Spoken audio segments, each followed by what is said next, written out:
Hello बच्चों, आज का वीडियो काफ़ी इंटरेस्टिंग होने वाला है और उम्मीद है कि आप इसे आखिरी तक देखेंगे और इसमें कुछ रियल लाइफ से रिलेटेड बात करूंगा मैं। स्टूडेंट की प्रॉब्लम्स क्या होती हैं, कैसे वो परेशान रहते हैं, टाइम मैनेजमेंट को लेके हम आखिरी में काफ़ी बात करेंगे। बिकॉज़ आइडियल टाइम मैनेजमेंट अगर किसी ने पा लिया है, तो समझ लो उनका सक्सेस तो एकदम 100% श्योर है। टाइम मैनेजमेंट ही सब कुछ है जो आपको परेशान करता रहता है। फिर आपका एटीट्यूड कैसे हो, कैसे आप सक्सेस की तरफ जाएं, क्या आप सोचें कि आपका सक्सेस की तरफ जो डिस्टेंस है सक्सेस के साथ वो कम होता जाए। इन्हीं सब पे बात करेंगे। बेसिकली हमारा अगर फिजिक्स में बात करें तो डिस्प्लेसमेंट सक्सेस और हमारा सेम है। कई कई बार हम रूट अलग चुन लेते हैं तो डिस्टेंस बदल जाता है। एक्चुअल में हमें डिस्टेंस ट्रेवल करना होता है। हम प्लेन से तो जा नहीं रहे हैं, डिस्प्लेसमेंट ट्रेवल कर लेंगे। तो ये एक प्रॉब्लम होती है। तो मैं आपको बताऊं, जो प्रॉब्लम आप सोचते हो कि यार सिलेबस को लेके प्रॉब्लम है, हमारा फंडामेंटल क्लियर नहीं है, जेनरली ये प्रॉब्लम सबके साथ है। जो बच्चा सब कुछ सब मतलब ब्रिलियंट कह सकते हो जिसको, वो इस बात को लेके परेशान है उसके 5 क्वेश्चन हर टेस्ट में गलत क्यों हो जाते हैं, 10 क्वेश्चन गलत क्यों हो जाते हैं। 720 का पेपर है अगर नीट का, तो 650 पे क्यों रुक जाता है, 660 पे क्यों रुक जा रहा है टेस्ट सीरीज में। वो उस बात को लेके परेशान है। एक बच्चा इस बात को लेके परेशान है कि यार मेरे तो 300 से ऊपर नहीं बढ़ते, निगेटिव ज़्यादा हो जाते हैं, मैं पढ़ता तो बहुत रहता हूँ। कहीं ना कहीं इन सबका जो बेस, इनका जो बेस है वो फंडामेंटल पॉइंट पे है, जो बार बार कहता हूँ। मैं एक एग्जांपल तुम्हें देता हूँ। आज मैं अपने एक बैच में गया जहाँ पे मुझे dx अपॉन एक्स का इंटीग्रेशन करना था, dx अपॉन एक्स स्क्वायर का। हाँ नहीं, it was dx upon x square का इंटीग्रेशन करना था और बच्चों को नहीं आता था। D Y D T 1/v करना था, बच्चों को नहीं आता था। वही जो ऑप्टिक्स में 1/v plus 1/u is equal to 1/f होता है।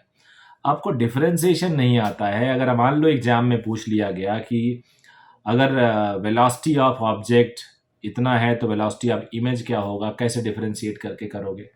पहले से फॉर्मूला रेडीमेड लेके गए हो तो मान सकता हूँ। तो यहाँ पे प्रॉब्लम है, हम ढूंढते हैं ऊपर प्रॉब्लम। प्रॉब्लम नीचे की तरफ है, ऊपर की तरफ प्रॉब्लम नहीं है। आप तैयार करके जाते हो, अब अभी भी आपके पास 4.5 महीने से ज़्यादा का समय है, तो नीचे की जो प्रॉब्लम है उनको आइडेंटिफाई करके उनको दूर करो। कुछ नहीं समझ में आए तो यार 10 घंटे का बेसिक मैथमेटिक्स दोबारा से पढ़ जाओ। मैं सही बता रहा हूँ, आपका कॉन्सेप्ट क्लियर हो जाएगा, बहुत चीज़ें अपने आप आने लगेंगी। मैं जब अपने बोर्ड एग्जाम में गया तो मुझे उससे पहले डिटर्मिनेंट्स और मैट्रिक्स मैथ्स में 3x3 का पढ़ाया जाता है। 3 हॉरिजॉन्टल पॉइंट्स होते हैं, 3 वर्टिकल, 3x3 मैट्रिक्स और 3x3 डिटर्मिनेंट्स। सही बताएं, एग्जाम में 4x4 आ गया।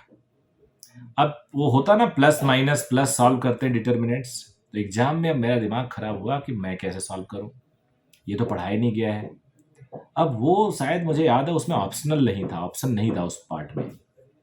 तो मैंने उसको ब्रेक कर करके प्लस माइनस प्लस फिर चौथे में माइनस कर दिया सीक्वेंस में, और वो सही हो गया।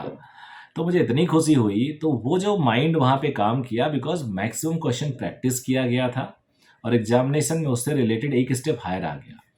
यही गेम है, पूरा का पूरा यही गेम है। अगर इसी गेम को आप समझ लो तो आपकी प्रॉब्लम काफ़ी हद तक सॉल्व हो जाएगी। अब आते हैं टाइम मैनेजमेंट। टाइम मैनेजमेंट का कोई एक यूनिवर्सल फंडा है ही नहीं। एक टाइम मैनेजमेंट आपको सूट करता है, एक मेरे को सूट करता है, दोनों को हो सकता है उसमें कई चीज़ें कॉमन ना हो। हो सकता है कई घर में अर्ली राइजर लोग हों, कई घर में लेट राइजर हों। आप चाह के भी रूटीन नहीं बदल कर सकते, क्योंकि पेरेंट लेट आ रहे हैं, मम्मा लेट आ शुरू कर रही हैं, तो सब कुछ आप नहीं बदल सकते। तो टाइम टेबल जो मैनेजमेंट है ना, वो उसमें बस 2-3 चीज़ें आपको ध्यान देनी है कि मैक्सिमम लेजर फ्री टाइम नहीं होना चाहिए। आपको ये देखना होगा कि आप कितना समय बर्बाद कर रहे हो। यूटिलाइज तो पूरा करना है, तो उसका नहीं देखना आपको कितना समय आप वेस्ट कर रहे हो। उस टाइम को रिड्यूस करो। और जो आप पढ़ते हो वो क्या एक रूटीन में पूरी फिजिक्स लेके पढ़ रहे हो तो निपटा के उठोगे, चाहे वो 3 घंटा लग जाए 4 घंटा, नहीं, इससे स्पीड डाउन हो जाती है। आपको क्या करना होगा, आप अगर फिजिक्स पढ़ रहे हो तो फिजिक्स को एक निर्धारित समय रख लो, डिसाइड कर लो ये समय में हमें करना है, उस समय में फिजिक्स आपको करना है। अब आपका अगर नहीं हुआ तो दूसरा सब्जेक्ट पे जाना है, कोई बात नहीं, छोड़ दो। तो अगली बार आप जब निर्धारित समय में करोगे तो स्पीड अप हो जाओगे। तो ये कुछ तरीके हैं जिससे कि आप अपने स्पीड को बढ़ा सकते हो, एंड बाय दैट वे आपकी जो टाइम पीरियड है वो अच्छा से मैनेज होगा। Time management, time table, exam से पहले आप आखिरी मोमेंट तक पढ़ते रहते हो, क्योंकि क्या होता है कि जब हम स्टार्ट करते हैं तो स्लो पढ़ते हैं। 5 चैप्टर का एग्ज़ाम कल देना है तो एक चैप्टर में खूब टाइम लगा दिया, अगले 4 चैप्टर में कम रह गया, थोड़ा-थोड़ा कंप्रोमाइज़ करते हैं फ़ास्ट करके। ये सब भी होते हैं कुछ जिससे गलतियाँ हो जाती हैं। तो ये इनको आपको अवॉइड करना है। अगर आपको पूरा रूटीन सीक्वेंस में बनाना है और डिसाइड कर लेना है इतना समय इसको देना है, इतना समय इसको देना है, तो अगर ऐसे करोगे तो मुझे लगता है दिक्कत नहीं होगी। So thank you very much, all the very best, bye bye.